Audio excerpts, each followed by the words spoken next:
തൃശൂർ തേക്കിൻകാട് മൈതാനിൽ യുവാവിനെ കുത്തിക്കൊലപ്പെടുത്തിയ സമയത്ത് പ്രതികൾ ലഹരി ഉപയോഗിച്ചിരുന്നതായി കണ്ടെത്തൽ. കഞ്ചാവ് വലിച്ചുകൊണ്ടിരിക്കുകയായിരുന്നു മരിച്ച ലിവിനുമായി തർക്കമുണ്ടായത്. പ്രായപൂർത്തിയാകാത്ത 2 പ്രതികളാണ് പോലീസിന്റെ കസ്റ്റഡിയിലുള്ളത്. റിപ്പോർട്ടിലേക്ക്. ഇന്നലെ രാത്രി 8:30 വടക്കുംനാഥ ക്ഷേത്രത്തിന്റെ കിഴക്കുഭാഗത്ത് മഴവെള്ള സംഭരണിക്കടുത്ത് പ്രതികൾ കഞ്ചാവ് വലിക്കുന്നത് ലിവിൻ ചോദ്യം ചെയ്തതാണ് കത്തിക്കുത്തിനിടയാക്കിയത്. കഞ്ചാവിന്റെ ഉപയോഗത്തിനു പുറമെ ഇരുവരും മദ്യലഹരിയിലായിരുന്നു. അരമണിക്കൂറോളം നീണ്ട തർക്കത്തിനൊടുവിലാണ് പ്രതിയായ 14-കാരൻ കത്തിയെടുത്ത് ലിവിനെ കുത്തിയത്. നെഞ്ചിലേറ്റ ഒരു കുത്ത് തന്നെ ലിവിന്റെ മരണത്തിനിടയാക്കി. ഉടൻ ജില്ലാ ആശുപത്രിയിൽ എത്തിച്ചെങ്കിലും ജീവൻ രക്ഷിക്കാനായില്ല. പ്രായപൂർത്തിയാകാത്ത 2 പ്രതികളും മുൻപും ക്രിമിനൽ പശ്ചാത്തലമുള്ളവരാണെന്ന് പോലീസ് കണ്ടെത്തി. മുൻപ് ഇവർക്കെതിരെ സ്വഭാവദൂഷ്യത്തിന്റെ പേരിൽ പരാതികൾ ഉണ്ടായിട്ടുണ്ടെങ്കിലും പ്രായത്തിന്റെ ആനുകൂല്യത്തിൽ രക്ഷപ്പെടുകയായിരുന്നു. സഹപാഠിയെ കത്തി കാണിച്ചു ഭീഷണിപ്പെടുത്തിയതിന് പ്രതിയായ 14-കാരനെ വില്ലടം സ്കൂളിൽ നിന്നും പുറത്താക്കിയിരുന്നു. പ്രതിയുടെ പിതാവ് 2 വർഷം മുൻപ് പറവട്ടാനിയിൽ നടന്ന ഗുണ്ടാക്രമണത്തിൽ കൊല്ലപ്പെട്ടിരുന്നുവെന്നും പോലീസ് കണ്ടെത്തി. സംഭവത്തിൽ മുൻവൈരാഗ്യമില്ലെന്നും പ്രതികളായ കുട്ടികൾ കഞ്ചാവിന് അടിമകളാണെന്നും പോലീസ് കണ്ടെത്തിയിട്ടുണ്ട്. ഇക്കാര്യം ഉറപ്പിക്കാൻ വൈദ്യപരിശോധനയും പോലീസ് നടത്തി. മുൻവൈരാഗ്യം കൊണ്ടുവരേണ്ടതായിട്ട് നമുക്ക് തോന്നുന്നില്ല. ഇവിടെ എന്താണ് സംഭവിച്ചത് എന്ന് സാക്ഷികളെ കണ്ട് ചോദിക്കണം. കൊലപാതകത്തിന് ഉപയോഗിച്ചത് 14-കാരന്റെ കത്തിയെന്നും പോലീസ് കണ്ടെത്തിയിട്ടുണ്ട്. മാതൃഭൂമി ന്യൂസ്, തൃശൂർ. സംഭവത്തിൽ എന്തൊക്കെയാണ് പശ്ചാത്തലം? വളരെ ഞെട്ടലോടുകൂടി എന്തൊക്കെ കാര്യങ്ങൾ നമ്മൾ മനസ്സിലാക്കേണ്ടി വരുമെന്ന് നമുക്ക് പരിശോധിക്കാം. ഡോക്ടർ ജിഷ്ണു ജനാർദ്ദനൻ, സൈക്യാട്രിസ്റ്റും, ഒപ്പം ജോൺ ഡാനിയൽ, നഗരസഭ തൃശ്ശൂരിലെ കൗൺസിലറും തത്സമയം ചേരുന്നുണ്ട്. ശ്രീ ജോൺ ഡാനിയൽ, നമ്മളെയൊക്കെ തന്നെ നടുക്കിയ സംഭവമാണ് തൃശ്ശൂരുകാർക്ക്, ഒപ്പം കേരളമാകെ. ഇന്നിപ്പോൾ പുതുവർഷത്തിലേക്ക് കടക്കുമ്പോൾ ഒരു 14 വയസ്സുകാരൻ ഒരു 30-കാരനെ കുത്തിക്കൊലപ്പെടുത്തുന്നു, അതും നിസ്സാരമായ കാര്യത്തിന്. എത്രത്തോളം ഞെട്ടലുളവാക്കുന്നതാണ് ഈ സംഭവം? ഇതിന്റെ പിന്നിൽ കാരണം ഒരു മുൻവൈരാഗ്യം ഒന്നുമില്ല, ഒരു ചെറിയ ഒരു പ്രകോപനത്തിന്റെ പേരിലാണ് ഈ സംഭവം ഉണ്ടായിരിക്കുന്നത്. അതിൽ ഏറ്റവും കൂടുതൽ നമ്മളെ ഞെട്ടിപ്പിക്കുന്ന, ഉത്കണ്ഠപ്പെടുത്തുന്ന ചില കാര്യങ്ങൾ ഒന്ന് അടിവരയിട്ട് പോയി കഴിഞ്ഞാൽ, ഈ സ്കൂളിലേക്ക് എത്തുന്ന ഈ പ്രസ്തുത വിദ്യാർത്ഥി മുൻപും ഈ ബാഗിൽ വാക്കത്തിയുമായിട്ടാണ് പോയിരുന്നത്. മറ്റൊരു സഹപാഠിയെ കത്തി കാട്ടി ഭീഷണിപ്പെടുത്തിയിരുന്നു എന്നൊക്കെ പറയുമ്പോൾ ഒരു വല്ലാത്ത ഒരു പശ്ചാത്തലമാണ് വെളിവാകുന്നത്. എന്താണ് താങ്കൾക്ക് തോന്നുന്ന കാര്യങ്ങൾ, ശ്രീ ജോൺ ഡാനിയൽ? ഇന്ന് പുതുവർഷമായിട്ട്, ഈ പുതുവർഷ രാവിലാണ്, തലേന്നാണ് ഈ പ്രശ്നമുണ്ടായത്. നഗരത്തിൽ തന്നെയാണ് ഞാൻ താമസിക്കുന്നത്. ഞാൻ താമസിക്കുന്നതിന് ഏകദേശം അടുത്തായിട്ട് വരും ഈ സംഭവം ഉണ്ടായത്. വളരെ ഞെട്ടലോടെയാണ് ഞാനടക്കമുള്ള തൃശ്ശൂർക്കാർ ഈ സംഭവത്തെ അറിഞ്ഞത്, ടി വിയിലൂടെയും മറ്റും അറിഞ്ഞത്. ഇതിനൊരു പ്രശ്നം എന്താണെന്ന് വെച്ചാൽ, ഈ വിദ്യാർത്ഥി 14 വയസ്സുള്ള 2 വിദ്യാർത്ഥികളാണ്. ഇവരെ നേരത്തെ സഹപാഠിക്ക് നേരെ കത്തി ചൂണ്ടിയതിൻ്റെ പേരിൽ ഈ വിദ്യാർത്ഥികളെ, ഈ കുത്തി വീഴ്ത്തിയ വിദ്യാർത്ഥികൾ ഉൾപ്പെടെ സ്കൂളിൽ നിന്ന് പുറത്താക്കിയിട്ടുള്ളതാണ്. പക്ഷേ അതിനുശേഷം ഒരു നിരീക്ഷണം ഈ കുട്ടിക്ക് മേലുണ്ടായിരുന്നില്ല എന്നുള്ളതിൻ്റെ ഒരു തെളിവാണ് ഇന്നലെ നടന്ന ഈ കൊലപാതകം. തേക്കിൻകാട് മൈതാനം എന്ന് പറയും പൂരപ്പറമ്പിലാണ് ഇത്തരത്തിലുള്ള ആളുകൾ, അവിടെ എല്ലാ തരത്തിലുള്ള ആളുകളും വന്ന് ഇരിക്കുന്ന സ്ഥലമാണ്. പക്ഷേ ഇത് വൈകിട്ട് 8:30ക്കാണ് ഈ നാടിന് നടുക്കി ഈ സംഭവം ഉണ്ടായത്. ന്യൂ ഇയർ ആയിട്ട്, പുതുവത്സരമായിട്ട് നഗരത്തിലെമ്പാടും പോലീസിൻ്റെ പട്രോളിങ്ങും കാര്യങ്ങളും ഒക്കെ ഉണ്ടായെങ്കിലും അതിനിടയിലാണ് ഇത്തരത്തിലൊരു സംഭവം അവിടെ ഉണ്ടായിട്ടുള്ളത്. പ്രായപൂർത്തിയാവാത്ത 2 കുട്ടികളാണ്. അപ്പോൾ ഇതിൻ്റെ ഒരു പശ്ചാത്തലം പരിശോധിക്കുമ്പോൾ നമുക്ക് മനസ്സിലാവുന്നത്, ഈ വിദ്യാർത്ഥി, ഈ കുത്തിയ വിദ്യാർത്ഥി, 14 വയസ്സുകാരനായ വിദ്യാർത്ഥിയുടെ കുടുംബ പശ്ചാത്തലം പരിശോധിക്കേണ്ടതുണ്ട്. കാരണം ഈ കുട്ടിയുടെ പിതാവ് നേരത്തെ ചില ക്രിമിനൽ ആക്ടിവിറ്റികളിലൊക്കെ പെട്ട് കൊല്ലപ്പെടുന്ന ഒരു സാഹചര്യമുണ്ടായി. അദ്ദേഹത്തിൻ്റെ ഒരു മകനാണ് ഈ വിദ്യാർത്ഥി എന്ന് പറയുന്നത്.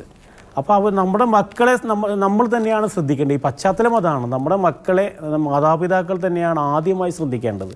മറ്റ് സംവിധാനങ്ങൾ കൂടിയൊക്കെ ശ്രദ്ധിക്കുന്നുണ്ടെങ്കിലും നമ്മുടെ മക്കളെ ആദ്യം ശ്രദ്ധിക്കേണ്ടത് നമ്മുടെ മാതാപിതാക്കൾ. സ്കൂളിലേക്ക് പോകുമ്പോൾ പഠിക്കുന്ന പുസ്തകത്തിന് പകരം അവിടെ വാക്കത്തിയുമായിട്ടും അല്ലെങ്കിൽ കത്തിയുമായിട്ടൊക്കെ പോകുമ്പോൾ വളരെ ഗൗരവത്തോടു കൂടി അത് കാണേണ്ടതാണ്. അങ്ങനെ ആ നിലയിൽ കണ്ടെത്തിയോ ഈ കുട്ടിയുടെ കുടുംബ പശ്ചാത്തലം ഇതാണെങ്കിൽ അവനെ ഇത്തരം വാസനകളിലേക്ക് പോകാതിരിക്കാനുള്ള തടയിടൽ വളരെ പ്രധാനമായിരുന്നു. ആ രീതിയിൽ നമുക്ക് സംവിധാനങ്ങൾ ഒരുപാടുണ്ട്. കൗൺസിലിങ്ങിനെ പറ്റിയ പരുവപ്പെട്ട അന്തരീക്ഷം ഒരുക്കണം, വിദ്യാർത്ഥിക്ക് എന്താണ് പ്രശ്നം എന്നൊക്കെയുള്ള കാര്യങ്ങൾ കണ്ടെത്തണം. അങ്ങനെയൊക്കെയുള്ള കാര്യങ്ങൾ നടത്തിയിരുന്നോ ഈ വിദ്യാർത്ഥിക്ക് മേൽ? അതിലൊരു പ്രധാനപ്പെട്ട കാര്യമെന്ന് പറയുന്നത്, ഞാനൊക്കെ പഠിച്ചു വരുന്ന, അല്ലെങ്കിൽ താങ്കളൊക്കെ പഠിച്ചു വന്നിരുന്ന ഒരു കാലഘട്ടം എന്ന് പറയുന്നത്, ആ പഴയ കാലഘട്ടത്തിലൊന്നും സ്കൂളുകൾ കേന്ദ്രീകരിച്ച് ഇത്രയ്ക്കധികം അസാൻമാർഗ പ്രവർത്തനങ്ങൾ ഉണ്ടായിരുന്നതായി നമുക്ക് അറിവില്ല. പക്ഷേ ഈ പുതിയ കാലഘട്ടത്തിലാണ് കുട്ടികൾ, ന്യൂ ജനറേഷൻ കുട്ടികൾ ഇങ്ങനെ വഴിതെറ്റി പോകുന്നൊരു സംവിധാനമുണ്ടായത്. നമ്മുടെ ഗവൺമെൻറ് സംവിധാനങ്ങൾ, അതായത് നിങ്ങളൊന്ന് ശ്രദ്ധിച്ച് നോക്കുക, ഈ സ്കൂളുകൾ കേന്ദ്രീകരിച്ച് നിരവധി നിരീക്ഷണ സംവിധാനങ്ങൾ നിലവിലുണ്ട്. ജനസാഗരതാ സമിതികളുണ്ട്, കുട്ടികളിൽ അച്ചടക്കം വളർത്തുന്നതിന് വേണ്ടി SPCA ഉണ്ട്, NCC ഉണ്ട്, സ്കൗട്ടുണ്ട്. ഇതൊക്കെ ഉണ്ടായിട്ടും ഈ ജനജാഗ്രതാ സമിതികൾ, എക്സൈസ്, പോലീസ് ഡിപ്പാർട്ട്മെൻറ്റിൻ്റെ ഉൾപ്പെടെയുള്ള പഴയ കാലത്തേക്കാൾ കൂടുതലായി, പഴയ കാലത്തൊന്നും ഇങ്ങനെ ഒരു സംവിധാനം ഉണ്ടായിരുന്നില്ല. എന്നാൽ നിലവിൽ എല്ലാ സ്കൂളുകളും, പ്രൈവറ്റ് സ്കൂളുകളും ഗവൺമെൻറ് സ്കൂളുകളും കേന്ദ്രീകരിച്ച് ഇത്തരത്തിലുള്ള സംവിധാനങ്ങൾ നിലനിൽക്കുമ്പോഴാണ് ഈ വിദ്യാർത്ഥികൾ വഴിതെറ്റി പോകുന്നത്. അപ്പോൾ ആ സംവിധാനങ്ങളുടെ പ്രവർത്തനം പരിശോധിക്കപ്പെടേണ്ടതാണ്. ഈ കുട്ടി ഇത്തരത്തിലൊരു, ഈ സ്കൂളിൽ നിന്ന് പുറത്താക്കിയിട്ടുണ്ട്, ഇങ്ങനെ ഒരു ക്രിമിനൽ പശ്ചാത്തലമുള്ളതുകൊണ്ട് മറ്റൊരു സഹപാഠിക്ക് നേരെ കത്തി ചൂണ്ടിയതിനാൽ ഈ കുട്ടിയെ സ്കൂളിൽ നിന്ന് പുറത്താക്കി, അത്രയും നല്ലത്. പക്ഷേ പിന്നീട് ഈ കുട്ടി എന്ത് ചെയ്യുന്നു എന്ന് നിരീക്ഷിക്കുവാനോ നമ്മുടെ എക്സൈസ് സംവിധാനമോ നമ്മുടെ പോലീസ് സംവിധാനമോ സ്പെഷ്യൽ ബ്രാഞ്ചോ ഒന്നും ശ്രമിക്കുന്നില്ല എന്നുള്ളതുകൊണ്ടാണ് ഈ കുട്ടി സ്വൈരവിഹാരം നടത്തിയത്. അപ്പോൾ ഇങ്ങനെ നമ്മൾ ഒരുപാട് സംവിധാനങ്ങളെ പരിപോഷിപ്പിക്കുന്നുണ്ട്, ഒരുപാട് ആളുകളെ ഇതിനു വേണ്ടി നിയോഗിക്കുന്നുണ്ട്. സർക്കാർ ചെലവ് കാശ് കൊടുത്ത് അങ്ങനെ സംവിധാനങ്ങൾ വളർത്തുമ്പോൾ അവിടെ ഇതിലൊരു ഈ ക്രിമിനൽ വാസന ഉണ്ടായിട്ടുണ്ടെങ്കിൽ അത് പിന്തുടർന്ന് വരുന്നെങ്കിൽ അതിന് തടയിടുന്നതിൽ പരാജയപ്പെട്ടു എന്ന് തന്നെ നമുക്ക് പ്രാഥമികമായി മനസ്സിലാക്കാൻ കഴിയുന്നു. താങ്കളിലേക്ക് ഞാൻ മടങ്ങിയെത്താം. ഇപ്പോൾ ഡോക്ടർ ജിഷ്ണു കൂടി ചേരുന്നുണ്ട്. ശ്രീ ജിഷ്ണു ജനാർദ്ദൻ, 14 വയസ്സുകാരൻ എന്ന് പറയുമ്പോൾ നമ്മുടെ മനസ്സിലേക്ക് എന്താണ് ആദ്യം എത്തുന്നത്? കുട്ടിത്തം വിട്ടുമാറാത്ത പ്രായം, സ്കൂളിലേക്ക് ബാഗുമായി പോകുന്ന ഒരു കുട്ടി, ഇതൊക്കെയാണ് നമ്മുടെ മനസ്സിലേക്ക് എത്തുക. അവിടെ വാക്കത്തിയുമായ സ്കൂളിലേക്ക് എത്തുന്നു, വിദ്യാർത്ഥിക്ക് നേരെ കത്തി വീശുന്നു, സഹപാഠിക്ക് നേരെ കത്തി വീശുന്നു, പിന്നീട് അതിനുശേഷം ഒരു ഗ്രൗണ്ടിൽ നിസ്സാരമായ കാര്യത്തിൽ ഒരു വാക്ക് തർക്കത്തിൽ ഒരാളെ പിച്ചാത്തിക്ക് കയറ്റി കൊല്ലുകയാണ്.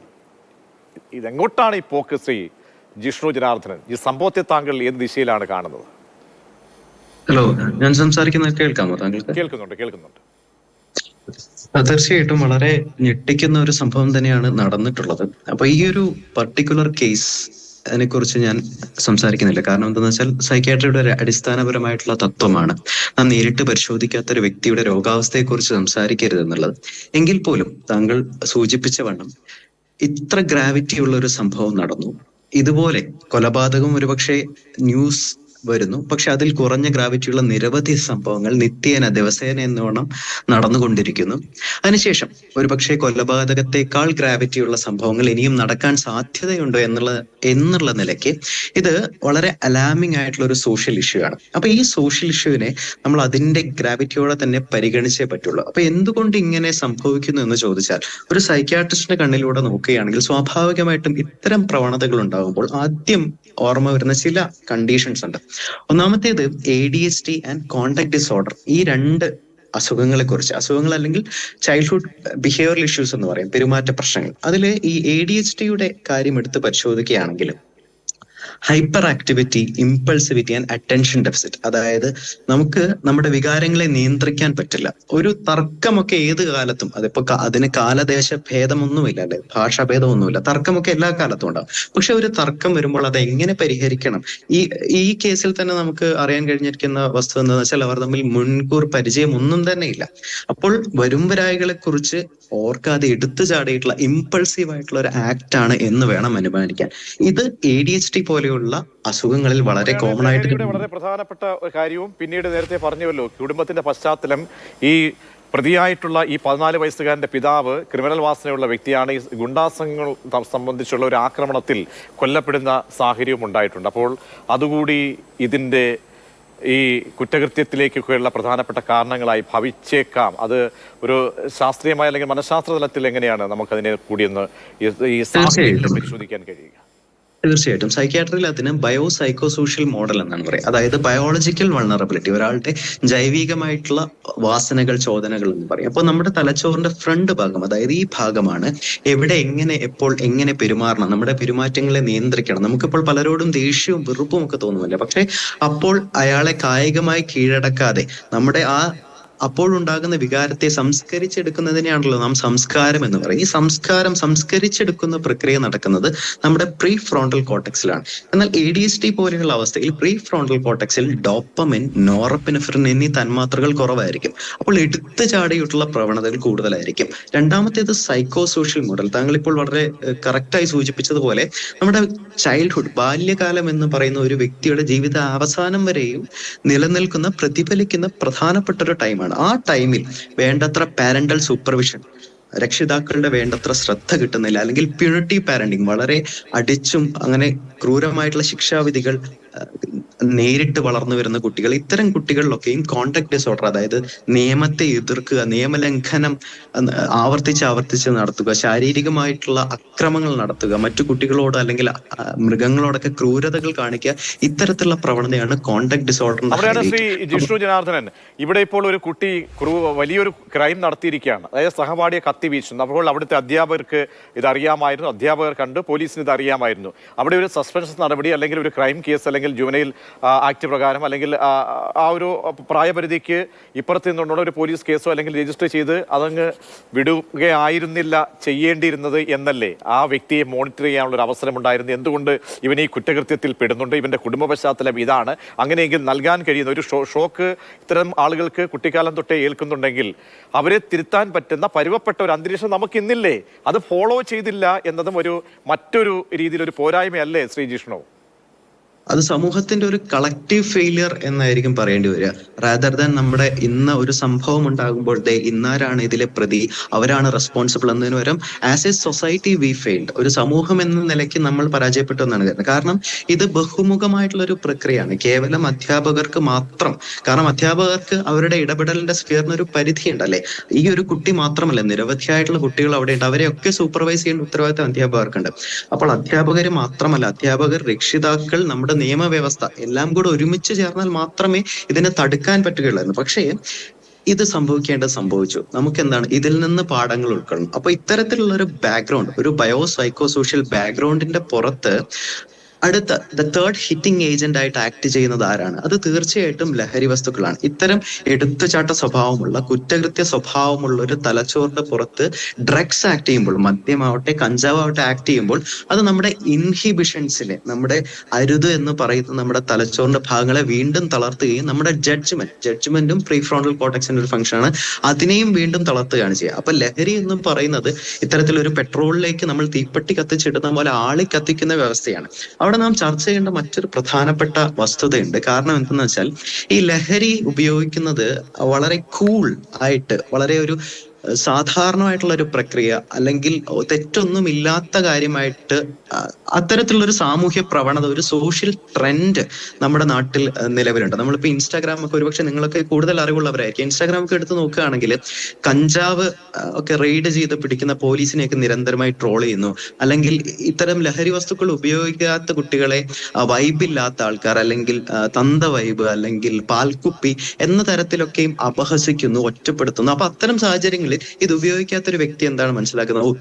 ലഹരി ഉപയോഗിക്കാത്തതാണ് മോശം, ഉപയോഗിക്കുന്നതാണ് ശരി എന്ന കാര്യമല്ലേ മനസ്സിലാക്കാം. അപ്പൊ വളരെ ഒരു ടെൻഡർ ബ്രെയിൻ ആണ്. 14-15 വയസ്സെന്നൊക്കെ പറയുമ്പോൾ തീർച്ചയായിട്ടും നമ്മുടെ ബ്രെയിനിന്റെ പക്വത, ബ്രെയിനിന്റെ മൈലിനേഷൻ എന്ന് പറയാം, അതായത് ബ്രെയിനിന്റെ ആവരണം പൂർത്തിയാവുന്നത് 25 വയസ്സോളമാണ്. അപ്പോൾ 25 വയസ്സ് കഴിഞ്ഞാൽ ഒരു വ്യക്തി അതങ്ങനെ കറക്റ്റ് ഒരു 25ാം ബർത്ത്ഡേക്ക് പിറ്റേ ദിവസം തൊട്ട് പക്വത ആർജിക്കുന്നതെന്നല്ല, എങ്കിൽ പോലും ഒരു പക്വത ആർജിക്കുന്നത് ആ ഒരു സമയത്തിലാണ്. അപ്പൊ അതിനു മുന്നേയുള്ള ബ്രെയിൻ എന്ന് വെച്ചാൽ വളരെ വൾണറബിൾ ആയിട്ടുള്ള ടെൻഡർ ബ്രെയിൻ ആണ്. അപ്പൊ ആ ബ്രെയിനിന് കിട്ടുന്ന മെസ്സേജ് എന്താണ്? വയലൻസ് ഈസ് ഗുഡ് അല്ലെ, വയലൻസ് നല്ലതാണ്, അല്ലെങ്കിൽ ഡ്രഗ്സ് നല്ലതാണ്, ഡ്രഗ്സ് ആർ കൂൾ. ഞാനിപ്പോ ഒരു സിനിമയും പേരെടുത്ത് വിമർശിക്കാല്ലേ, ഇവിടെ മാധ്യമങ്ങളുടെ ഒരു ഇൻഫ്ലുവൻസ് കൂടി നമ്മൾ പരിഗണിക്കേണ്ടതാണ്. അപ്പൊ ഈയിടെ ഇറങ്ങിയ ഒരു ചലച്ചിത്രമില്ലേ, അപ്പൊ ചലച്ചിത്രം വിജയിക്കുന്നു, അത് പാൻ ഇന്ത്യൻ തലത്തിൽ ശ്രദ്ധ നേടുന്നു എന്നതിലൊക്കെ എനിക്കും ഒരു മലയാളി എന്ന നിലയ്ക്ക് തീർച്ചയായിട്ടും സന്തോഷമുണ്ട്. ഞാനും ആ ചലച്ചിത്രം കണ്ടതാണ്. പക്ഷേ ഈ റിവ്യൂലൊക്കെ എല്ലാവരും ഏറ്റു പറയുന്ന ഒരു കാര്യമുണ്ട്, നല്ല വയലൻസ് ആണ്. എന്താണ് ഈ നല്ല വയലൻസ് എന്നുള്ളത് എനിക്ക് ഇതുവരെ മനസ്സിലാക്കാൻ സാധിച്ചിട്ടില്ല. അപ്പോൾ എല്ലാ ബ്രെയിനും നമുക്കിപ്പോൾ ഒരു അഡൽട്ട് സമയക്കുറവുകൊണ്ടാണ് ഞാൻ അത് വളരെ ഡിബേറ്റബിൾ ആണ് ആ ഒരു പോയിന്റ് എന്നുള്ളത്. തീർച്ചയായും അത് ചർച്ചയ്ക്ക് വിധേയമാക്കേണ്ടത് തന്നെയാണ്. കാരണം നമ്മൾ കാരണം ആധുനിക കാലമാണ്, ടെക്നോളജിയുടെ ആ ഒരു കാലഘട്ടത്തിൽ ഒരുപാട് രീതിയിലുള്ള ആസ്പെക്ട്സ് വരുമ്പോൾ അതിൻ്റെ പോസിറ്റീവ് ഘടകങ്ങൾ ഉൾക്കൊള്ളുക, നെഗറ്റീവ് തമസ്കരിക്കുക എന്നുള്ളതാണ്. നമുക്കല്ലാതെ അത് നിരോധിക്കാൻ അല്ലെങ്കിൽ പൂർണ്ണമായും അത് അങ്ങനെ ഒരു തടയിടുക അസാധ്യമാണ്. പക്ഷേ ഈ പറഞ്ഞതുപോലെ ഈ സംഭവം എന്തുകൊണ്ടുണ്ടായി, അത് ഉണ്ടാകാൻ പാടില്ലാത്തതാണ്. അത് ഈ 14 വയസ്സുകാരൻ 14 നമ്മെ ഞെട്ടിപ്പിക്കുന്നത്. അപ്പോൾ എല്ലാ മാതാപിതാക്കളും കുടുംബാംഗങ്ങളും ഇതിൻ്റെ ഒരു മെസ്സേജ് തീർച്ചയായും ഉൾക്കൊള്ളണം. ഇനി മറ്റൊരു വശത്തിലേക്ക് വന്നു കഴിഞ്ഞാൽ ശ്രീ ജോൺ ഡാനിയൽ, നമ്മൾ ഈ അവിടുത്തെ തേക്കിൻകാട് മൈതാനത്തെ കാണുന്നത് അവിടെ ഉത്സവങ്ങളൊക്കെ നടക്കുന്ന ഒരു പവിത്രമായ ഒരു ഭൂമിയായിട്ടാണ് കാണുന്നത്. അവിടെ വൈകുന്നേരങ്ങളിൽ കഞ്ചാവും ലഹരിയും നിരന്തരമായി ഉപയോഗിക്കുന്നു. ഈ ഇൻസിഡന്റിന് ശേഷം അവിടുത്തെ ഉള്ള ആളുകളെയൊക്കെ ഞങ്ങൾ ബന്ധപ്പെടുമ്പോൾ, ഞാൻ തന്നെ വ്യക്തിപരമായി ബന്ധപ്പെട്ടപ്പോൾ ഞെട്ടിപ്പിക്കുന്ന പല കാര്യങ്ങളുമാണ് പറഞ്ഞു കേട്ടത്. വൈകുന്നേരങ്ങളിൽ ഈ മൈതാനത്ത് പലരും ചേക്കേറുന്നുണ്ട് എന്ന്. അപ്പോൾ പോലീസിന് ഇത് അറിയില്ലേ? പോലീസിന്റെ പിഴവാണോ അവിടെ പരിശോധന നടക്കാതെ പോകുന്നത്? കാരണം ഇത്രയും സെൻസിറ്റീവായിട്ട് അലാമിംഗ് ഉള്ള ഒരു ദിവസം ഇങ്ങനെ ഒരു സംഭവം നടന്നിട്ടുണ്ടെങ്കിൽ നമ്മുടെ സംവിധാനങ്ങളുടെ കൂടി വീഴ്ചയല്ലേ ശ്രീ ജോൺ ഡാനിയൽ? തീർച്ചയായും ഞാൻ അതാണ് തുടക്കത്തിൽ പറഞ്ഞത്. ഞാൻ നഗരത്തിൽ താമസിക്കുന്ന ഒരു പൊതുപ്രവർത്തകനാണ്. ഈ തേക്കിങ്ങാട് മൈതാനം അല്ലെങ്കിൽ പൂരപ്പുറം എന്നറിയപ്പെടുന്ന ഈ മൈതാനത്ത് പലതരത്തിലുള്ള ആളുകൾ എല്ലാ സമയവും, രാത്രി അത് പറയേണ്ടതില്ല, അസന്മാർഗിക പ്രവർത്തനത്തിൽ ഏർപ്പെടുന്ന ലഹരി മാഫിയ സംഘങ്ങൾ ഉൾപ്പെടെയുള്ള ആളുകൾ തമ്പടിക്കുന്ന ഒരു സ്ഥലമാണ്. അപ്പോൾ അങ്ങനെയുള്ളൊരു സ്ഥലത്താണ് പോലീസിൻ്റെ മൂക്കിന് താഴെ എന്ന് പറയാം, പോലീസിൻ്റെ മൂക്കിന് താഴെ 24 മണിക്കൂറും പെട്രോളിംഗ് ഉള്ള, അതിലുപരിയായി ന്യൂ ഇയർ തലേന്ന് പോലീസ് വലിയ രീതിയിലുള്ള പ്രചാരണം നടത്തിയിരുന്നു. ഞങ്ങൾ കൃത്യമായി നിരീക്ഷണം നടത്തുന്നുണ്ട്, മദ്യപിക്കുന്നവർ പിടികൂടും, പെട്രോളിംഗ് ശക്തമാണ്, ഇതൊക്കെ പറഞ്ഞിരുന്നെങ്കിലും വല്ലാതെ ഒരു 12 മണിക്ക് ശേഷമൊന്നുമല്ല ഈ അരുംകൊല ഉണ്ടായത്. വൈകിട്ട്, അതായത് രാത്രിയോടുകൂടി 8:30 അപ്പോൾ ഇത് ശ്രദ്ധിക്കാൻ ഈ പ്രത്യേകിച്ച് പൂരപ്പറമ്പിൽ ഇത്തരത്തിലുള്ള പ്രശ്നങ്ങൾ നടക്കുന്നുണ്ടെന്ന് അറിയുന്ന പോലീസാണ് തൃശ്ശൂർ നഗരത്തിലുള്ളത്. അവരത് ശ്രദ്ധിക്കുന്നതിലും അത് ഉണ്ടാകാതിരിക്കാനുള്ള നടപടികൾ സ്വീകരിക്കുന്നതിലും തൃശ്ശൂർ നഗരത്തിലെ പോലീസിന് വലിയ വീഴ്ച സംഭവിച്ചു എന്നുള്ളത് ഈ സംഭവത്തിൻ്റെ പ്രധാനപ്പെട്ട ഒരു കാരണമാണ്. പോലീസിൻ്റെ വീഴ്ച ഉണ്ടായി എന്നുള്ള വലിയൊരു കാരണമാണ്. കാരണം ഈ 8:30 നേരത്തെ ഈ 2 വിദ്യാർത്ഥികളും അവരുടെ കൂടെ പ്രായപൂർത്തിയാവാത്ത 2 കൊച്ചു സഹോദരിമാരും 2 പെൺകുട്ടികളും ഉണ്ടായിരുന്നു ഇവരുടെ കൂടെ എന്നാണ് ഞാൻ മനസ്സിലാക്കുന്നത്. ഇതൊക്കെ ഈ രാത്രി 8:30 ഇവരോട് വന്നിരുന്നു. അപ്പോഴാണ് ഈ കുട്ടികൾ കഞ്ചാവ് വലിക്കുന്നത്.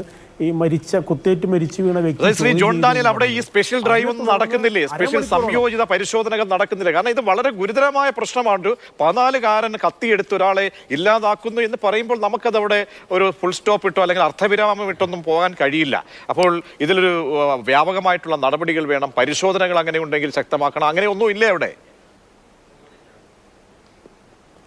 ഇതിനൊരു പ്രധാന പ്രശ്നം എന്താണെന്ന് വെച്ചാൽ, നമ്മൾ ഇത്തരത്തിലൊരു വിഷയം ബന്ധപ്പെട്ട വകുപ്പുകളെ അറിയിച്ചാൽ, അതായത് ഇപ്പോൾ ഏതെങ്കിലും ഇതുപോലെയുള്ള തെറ്റായ പ്രവണതകൾ ഏതെങ്കിലും കുടുംബങ്ങളിലോ അല്ലെങ്കിൽ വിദ്യാർത്ഥികളോ കണ്ട് അറിയിച്ചാൽ അത് കൃത്യമായി നിരീക്ഷിക്കുന്നില്ലേ അവർ? ഈ കുട്ടിയെ ഇപ്പോൾ സ്കൂളിൽ നിന്ന് പുറത്താക്കി എന്നുള്ള ഈ വിഷയത്തിൻ്റെ പേരിലാണ് എന്ന് മനസ്സിലാക്കി ഈ കുട്ടിയെ നിരീക്ഷിച്ചിരുന്നെങ്കിൽ നമുക്ക് ഈ പ്രശ്നം അല്ലെങ്കിൽ ഈ കൊലപാതകം ഒഴിവായി പോകുമായിരുന്നു. അപ്പോൾ നിരീക്ഷണത്തിൽ നമ്മുടെ സംവിധാനങ്ങൾ, എക്സൈസ് ഡിപ്പാർട്ട്മെൻറ്റും പ്രത്യേകിച്ച് പോലീസ് ഡിപ്പാർട്ട്മെൻറ്റും പരാജയപ്പെട്ടിരിക്കുകയാണ്. സർക്കാരിൻ്റെ തന്നെ കണക്കിൽ പറയുന്നത് കേരളത്തിലെ 325 സ്കൂളുകളിൽ ഇത്തരത്തിലുള്ള പ്രവർത്തനങ്ങൾ പരിസര പ്രദേശങ്ങളിൽ ലഹരി മാഫിയ സംഘങ്ങളുടെ പിടിമുറുക്കിയിട്ടുണ്ട്. അതിൽ രജിസ്റ്റർ ചെയ്തിട്ടുള്ളത് ഏതാണ്ട് 125 കേസുകളാണ്. അപ്പോൾ അത് ഔദ്യോഗിക കണക്കാണ്. പക്ഷേ ഇതിനേക്കാൾ എത്രയോ കൂടുതലാണ് യഥാർത്ഥത്തിലുള്ള പ്രശ്നം അല്ലെങ്കിൽ കണക്കുകൾ എന്നുള്ളത് നമ്മളെ ഞെട്ടിപ്പിക്കുന്നതാണ്. പ്രത്യേകിച്ച് ഗ്യാങ്ങുകളാണ്. ഇപ്പോൾ ഞാൻ മനസ്സിലാക്കുന്നത് തൃശ്ശൂരിൽ ഗ്യാങ്ങുകളുണ്ട്, 2 തരം ഗ്യാങ്ങുകളാണ്. ഒന്ന് ഗുണ്ട ഗ്യാങ്ങുകളുണ്ട്, മറ്റൊരു ഗ്യാങ് എന്ന് പറയുന്നത് ഇത്തരത്തിലുള്ള കഞ്ചാവ് മറ്റു മയക്കുമരുന്നുകൾ വിൽക്കുന്ന മറ്റ് ലഹരി മാഫിയ സംഘങ്ങളുണ്ട്. ഇവരിൽ ആകർഷ്ടരാവാണ് ഈ കുട്ടികൾ. ഈ പ്രായപൂർത്തിയാവാത്ത കുട്ടികൾ ഈ റീൽസും ഫേസ്ബുക്കും വാട്സപ്പും ഒക്കെ കണ്ട് റീൽസിൽ ഇവരുടെ ഇപ്പം എത്രയോ ഗുണ്ടാ സംഘങ്ങൾ അവരുടെ റീൽസ് നമ്മൾ കണ്ടു. അവരുടെ ജന്മദിനം ആഘോഷിക്കുന്ന, അവരുടെ വിവിധ ആഘോഷങ്ങൾ അതെ, റീൽസ്. ഈ റീൽസൊക്കെ കണ്ട് കുട്ടികൾ ഇത് ആകൃഷ്ടരായി അവരിതിലേക്ക് ഇൻവോൾവ് ആവുന്നു. മാത്രമല്ല, നേരത്തെ പറഞ്ഞതുപോലെ ഇവരുടെ കുടുംബ പശ്ചാത്തലം, ഈ കൊല്ലപ്പെട്ട കുട്ടിയുടെ പിതാവിനൊപ്പം സഞ്ചരിച്ചിരുന്നൊരു വിദ്യാർത്ഥിയാണ് പിന്നെ ഈ കുട്ടിയ വിദ്യാർത്ഥി. അപ്പോൾ ഈ പിതാവിനൊപ്പം സന്ദർശിക്കുമ്പോൾ ഉണ്ടാകുന്ന ഇടപഴകൽ തന്നേക്കാൾ വളരെ മുതിർന്ന ആളുകളുമായിട്ടാണ് ഈ കുട്ടികൾ ഇടപെടുന്നത്. അപ്പോൾ ആ പിതാവ് മരണപ്പെടുകയും ഈ കുട്ടിയെ നേരാവണ്ണം പിന്നെ സംരക്ഷിക്കുന്നതിനൊന്നുള്ള സംവിധാനം ഇല്ലാതായി മാറുകയും ഈ കുട്ടികൾ തീർച്ചയായും ഗൗരവത്തോടുകൂടി ഈ സംഭവം കാണേണ്ടതാണ്. എന്തായാലും നമ്മുടെ മാതാപിതാക്കൾ, പ്രിയപ്പെട്ട രക്ഷിതാക്കളൊക്കെ തന്നെ സ്വാതന്ത്ര്യം തല്ലിക്കെടുത്തില്ലേ, പക്ഷേ നമ്മുടെ മക്കളുടെ മേൽ ഒരു കണ്ണ് വേണം എന്ന ചിന്തയാണ് അല്ലെങ്കിൽ സന്ദേശമാണ് ഈ സംഭവത്തിലൂടെ നമ്മൾ ഉൾക്കൊള്ളേണ്ടത്. ചിത്ര ജിഷ്ണു ജനാർദ്ദൻ, ഇതിൻ്റെ ചില ആസ്പെക്റ്റ് കൂടി പരിശോധിച്ച് കഴിഞ്ഞാൽ നമുക്കറിയാം ഓർഗനൈസ്ഡ് ക്രൈമുകളിൽ പോലും ഈ പ്രായപൂർത്തിയാകാത്ത ആളുകളെ പലയിടങ്ങളിലായി ഉപയോഗിക്കുന്നു ഈ കൊട്ടേഷൻ സംഘങ്ങളൊക്കെ എന്നുള്ളതാണ്. അപ്പോൾ ഇന്നത്തെ ഈ സംഭവത്തെ നമ്മൾ എത്രത്തോളം ഗൗരവത്തോട് കാണണം, നമ്മുടെ ഈ തലമുറയെ നല്ല മനുഷ്യരായി നടത്തുക, അത് മാതാപിതാക്കൾ കൂടി പരിശോധന, ഞാൻ നേരത്തെ പറഞ്ഞതുപോലെ ഒരു വിഷയമായി ഇത് മാറുന്നുണ്ടോ? നമുക്കിവിടെ ഈ ഒരു സംഭവം വളരെ പ്രധാനപ്പെട്ട, കാരണം ഇങ്ങനെ 14 വയസ്സെന്നൊക്കെ പറഞ്ഞാൽ ഒറ്റപ്പെട്ട സംഭവങ്ങളാണ്, നമ്മൾ അടുത്തിടെ ഒന്നും കേട്ടിട്ടില്ല. അപ്പോൾ എത്രത്തോളം ഗൗരവത്തോടുകൂടി ഈ സമീപിക്കണം, ആരാണ് ഈ വിഷയത്തെ സമീപിക്കേണ്ടത്? അത് നമ്മുടെ ഒരു കളക്റ്റീവ് റെസ്പോൺസിബിലിറ്റിയാണ്. നമുക്കിവിടെ ഒരു പ്രതിരോധാത്മകമായിട്ടുള്ള പ്രവർത്തനങ്ങൾക്ക് ഊന്നൽ കൊടുക്കണം. എപ്പോഴും ഇത്തരത്തിലുള്ള ഒരു സംഭവങ്ങൾ ഉണ്ടാകുമ്പോഴുള്ള വെയിറ്റേജിന് അപ്പുറത്തേക്ക് നമ്മളൊരു കണ്ടിന്യൂസ് മോണിറ്ററിംഗ് സിസ്റ്റം, അതായത് സ്കൂൾ തലത്തിൽ തന്നെ അത് ആരംഭിക്കേണ്ടതാണ്. ഹൈ റിസ്ക് ഗ്രൂപ്പ് എന്ന് പറയും നമ്മുടെ ഭാഷയിൽ പറയുകയാണെങ്കിൽ. ഇത്തരത്തിലുള്ള പെരുമാറ്റ പ്രശ്നങ്ങളുള്ള കുട്ടികൾ, അക്രമവാസന കാണിക്കുന്ന, മോഷണം കാണിക്കുന്ന, കുറ്റകൃത്യ പ്രവണതകൾ കാണിക്കുന്ന കുട്ടികൾ ആരാണ്? അവർ അറ്റ് റിസ്ക് ഗ്രൂപ്പാണ്. അപ്പൊ അറ്റ് റിസ്ക് ഗ്രൂപ്പിന് കേവലം ടീച്ചർമാരുടെ ഒരു എക്സ്ട്രാ കെയർ എന്നുള്ളത് മതിയാവില്ല. അവർക്ക് തീർച്ചയായിട്ടും സൈക്യാട്രിസ്റ്റിന്റെ, സൈക്കോളജിസ്റ്റിന്റെ ഒക്കെ സേവനം ആവശ്യമാണ്. അപ്പോൾ കൗൺസിലിംഗ് സർവീസുകൾ വേണ്ട, കൗൺസിലിംഗ് എന്ന് വെച്ചാൽ സൈക്കോതെറാപ്പി സർവീസുകൾ, അത് ഒരൊറ്റ സെഷനിൽ തീരുന്നല്ല, തുടർച്ചയായിട്ടുള്ള സെഷനുകൾ ആവശ്യമാണ്.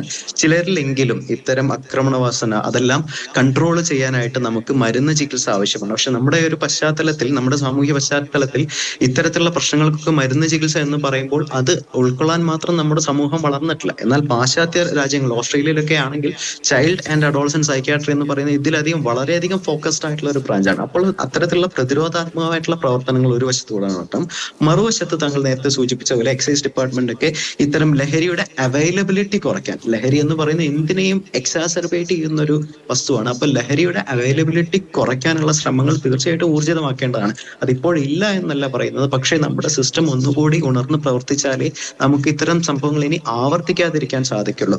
അതിനപ്പുറം ലഹരി അടിമപ്പെട്ടിട്ടുള്ള വ്യക്തികളാണെങ്കിൽ തീർച്ചയായിട്ടും ആ ഘട്ടം എത്തിക്കഴിഞ്ഞാൽ പിന്നെ സമൂഹത്തിൽ നിന്ന് മാറ്റി നിർത്തുകയല്ല വേണ്ടത്, അവർക്ക് ചികിത്സയാണ് ആവശ്യം എന്നുള്ള രീതിയിലേക്കുള്ള ഒരു ചേഞ്ച് ഓഫ് വ്യൂ പോയിന്റ് നമ്മുടെ സമൂഹത്തിൽ നിന്ന് ഉണ്ടാവേണ്ടതാണ്. അപ്പൊ എക്സൈസ് ഡിപ്പാർട്ട്മെന്റ്, അതുപോലെ തന്നെ നമ്മുടെ സ്കൂൾ ടീച്ചേഴ്സ് എല്ലാവരും ചേർന്നുള്ള ഇന്റഗ്രേറ്റഡ് അപ്രോച്ച്, ഇതിനോടൊപ്പം തന്നെ മീഡിയ സെൻസിറ്റൈസേഷൻ, ഡ്രഗ്സിന്റെ ഗ്ലോറിഫിക്കേഷൻ, വയലൻസിന്റെ ഗ്ലോറിഫിക്കേഷൻ ഒക്കെ അവസാനിപ്പിച്ചാൽ മാത്രമേ ശാശ്വതമായിട്ടുള്ള ഒരു പരിഹാരം കാണുള്ളൂ. ഇല്ലെങ്കിൽ നാളെ മറ്റൊരു സ്ഥലത്ത് മറ്റൊരു വിഷയവുമായി ഇതേ കാര്യത്തിൽ നമ്മൾ എല്ലാവരും തന്നെ ചർച്ചയ്ക്ക് ഇരിക്കേണ്ടി വരും എന്നുള്ളത് ഒരു സങ്കടകരമായിട്ടുള്ള യാഥാർത്ഥ്യമാണ്.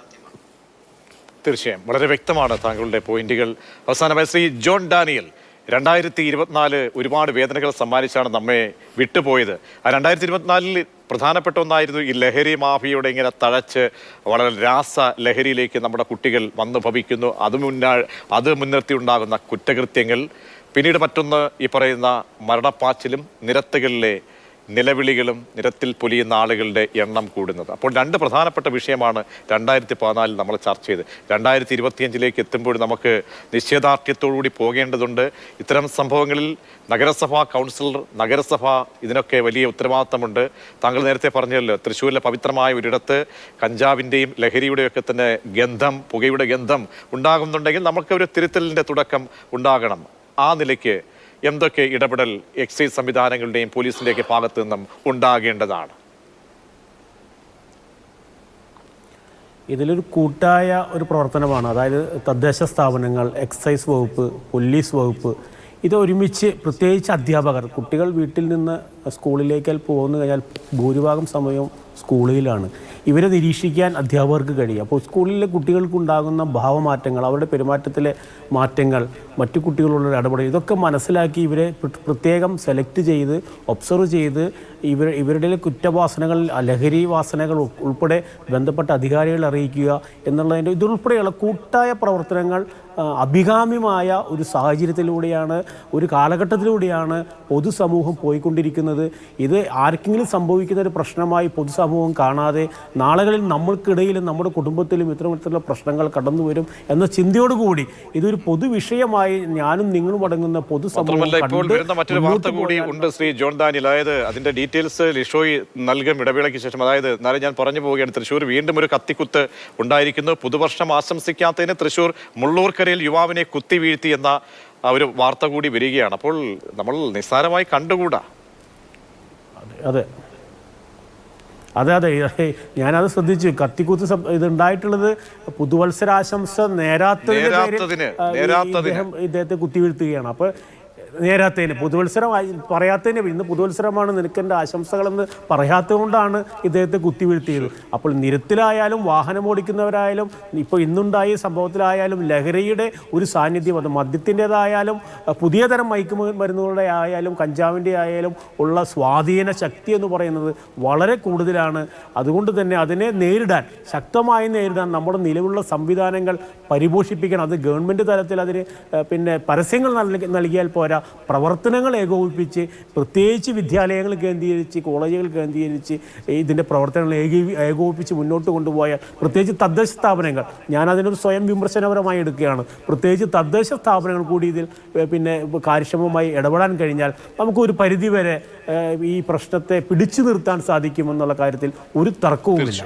തീർച്ചയായും വളരെയധികം നന്ദി ശ്രീ ജോൺ ഡാനിയൽ. ഒപ്പം ഡോക്ടർ ജിഷ്ണു ജനാർദ്ദനൻ വളരെ പ്രധാനപ്പെട്ട പോയിന്റുകൾ ഈ സംഭവവുമായി ബന്ധപ്പെട്ട് വിശകലനം ചെയ്തതിന്